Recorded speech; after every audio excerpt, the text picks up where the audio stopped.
Dark Quest IV released on November 5th of this year for Steam and console. I received a key for the PlayStation 5 version from the developer, but as always, the thoughts and opinions in this review are my own. Dark Quest IV retails for $20 and it took me about 10 hours to complete the main campaign. Please note that this review is for the console version of the game, not the Steam version. The Steam release includes the map creator, where you can share and play other player-created dungeons, and an online multiplayer. The console version only comes with the main campaign and couch co-op. So, is the console version of Dark Quest IV worth playing? This review is going to answer that question.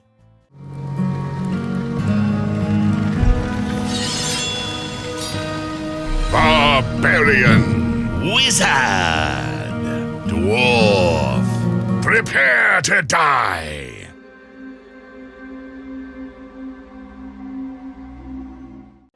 Let's begin the review, as we always do, by discussing the graphics and technical performance of Dark Quest IV on console.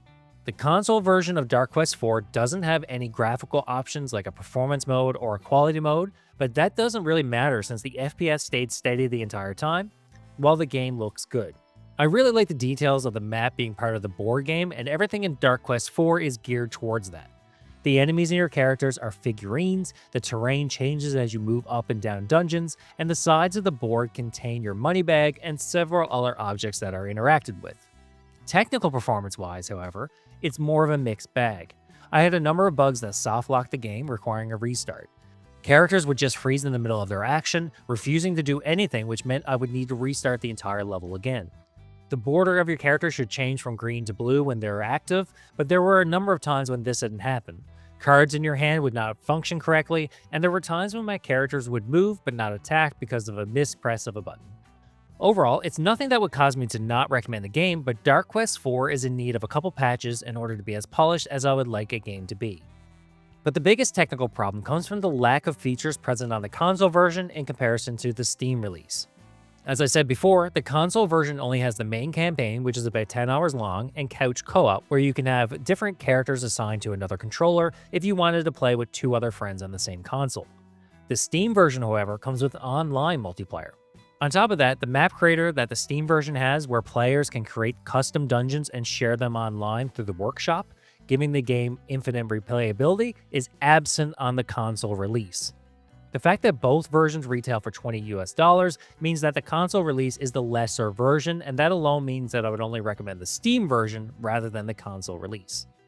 The story of Dark Quest IV is simple. There's an evil sorcerer that's controlling events from afar, with him taking the role of a dungeon keeper or a dungeon master. It's this sorcerer that controls all the monsters in the game. One of his servants, a goblin-orc hybrid necromancer, attacks a kingdom and raises the dead. A call is sent out for all heroes to assemble, and the game begins with the first 3. As the game progresses, more join your camp, and you also rescue several others. The goal of the game is to defeat the evil necromancer and stop the sorcerer's plans to take over the kingdom. The game has you going through a bunch of different dungeons, fighting goblins, trolls, and undead as you do so. After each mission, you come back to your camp, where you can purchase upgrades from the vendors there, along with new potions, new skills, and relics to make your people more powerful.